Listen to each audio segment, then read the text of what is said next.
নতুন সরকার গঠিত হয়েছে ফ্যাসিজমের পতনের প্রেক্ষাপটে। বিচারের জন্য ট্রাইব্যুনাল গঠন হয়েছে, বিচারক নিয়োগ হয়েছে, তদন্তকারী সংস্থা হয়েছে, প্রসিকিউশনও নিয়োগ হয়েছে। কিন্তু এটি সত্য, এখন 1 বছর ছুঁই এ সময়ের ভিতরে কিন্তু বিচার এখনো দৃশ্যমান হয়নি। আমরা বিশ্বাস করি এই প্রক্রিয়ার সাথে যারা সম্পৃক্ত তারা তাদের সর্বোচ্চটা দিয়ে চেষ্টা করছেন। সরকারের কাছে আমাদের অনুরোধ, এই এফোর্ট কি যথেষ্ট, নাকি এই জায়গায় আরো কিছু করার আছে? যদি আরো কিছু করার থাকে সেটিই তো করা উচিত। সারা বাংলাদেশে আমার মতো আপনারা অনেকে ঘুরেন, সব জায়গায় তো কান্নার রোল। কেউ আপনজন হারিয়ে, আর কেউ নিজেকে হারিয়ে। আপনজন হারানোর বেদনা আমরা বুঝি, কিন্তু যারা নিজেকে হারিয়ে বসেছেন, এই যে ছেলেটাকে দেখানো হলো, শুধু দুটো চোখ না থাকার কারণে গোটা বিশ্ব তার জন্য অন্ধকার। সে কি একা?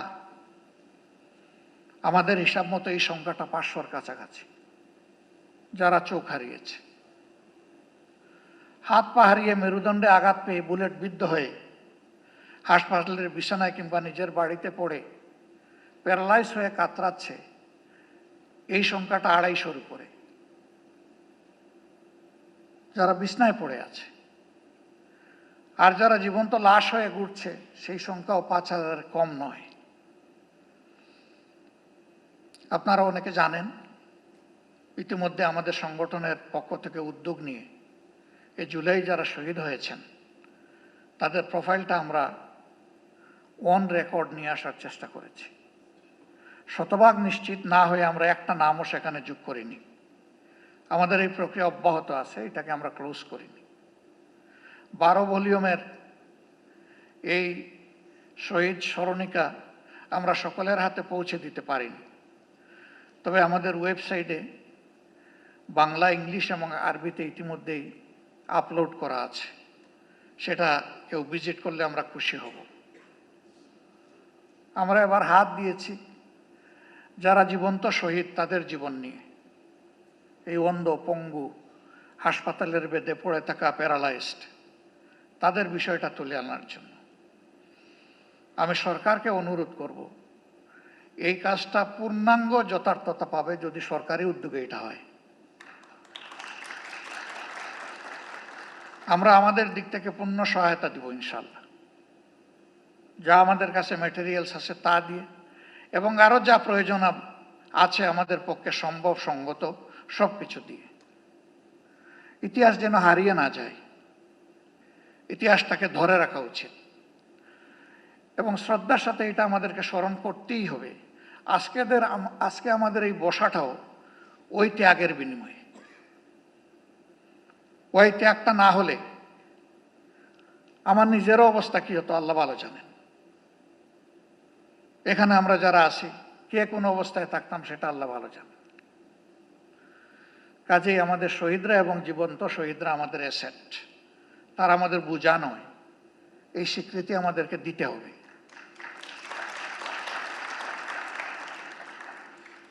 আমাদের সম্পদকে মুখে নয়, বাস্তবেই সম্মান দেখাতে হবে। সরকার এবং জাতির পক্ষ থেকে সেটা যেন নিশ্চিত করা হয়।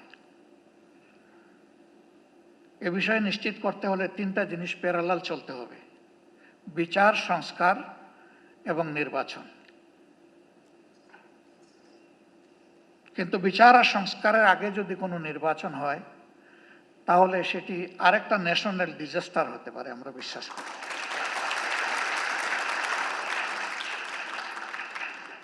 গত 26 তারিখ চীন মৈত্রী সম্মেলন কেন্দ্রে,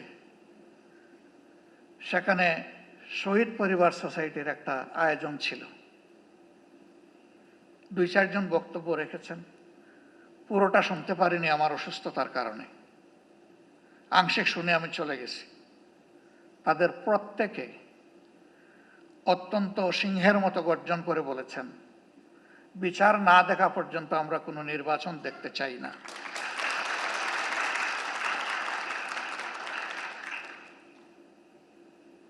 তারা এই দাবি করেননি। শত শত মানুষ যাদেরকে হত্যা করা হয়েছে, হাজারো মানুষ যাদেরকে পঙ্গু করা হয়েছে, তাদের সকলের বিচার করে তারপরে নির্বাচন হোক, তারা তা বলেননি। তারা বলেছেন যারা জঘন্য অপরাধী তাদের বিচারটা অন্তত 2-4টা হলেও আমরা নিজ চোখে দেখতে চাই।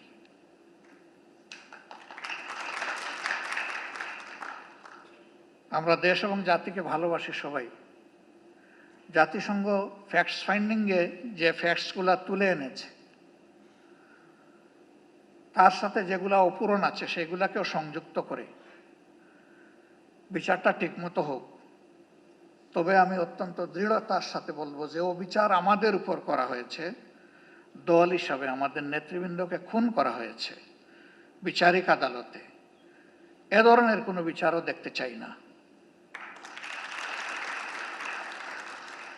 বিচারটা যেন শতভাগ ট্রান্সপারেন্ট এবং ন্যায্যতার ভিত্তিতে হয়। এবং পার্সোনালি আমি বিশ্বাস করি ন্যায় বিচার প্রতিষ্ঠিত হলে কোনো অপরাধী পার পাবে না ইনশাআল্লাহ। যারা মানুষ খুন করেছে তারা তাদের ন্যায্য পাওনাটা বুঝে পাবে এবং বিচারহীনতার অথবা বিচারকে ধামাচাপা দেওয়ার যে সংস্কৃতি সেটা দূর হবে। আমরা আমাদের দলের পক্ষ থেকে প্রতিশ্রুতি দিচ্ছি এই প্রক্রিয়ায় আমাদের পূর্ণ সমর্থন এবং সহযোগিতা থাকবে। জনগণের ম্যান্ডেটের ভিত্তিতে আমরা সরকার পরিচালনা করার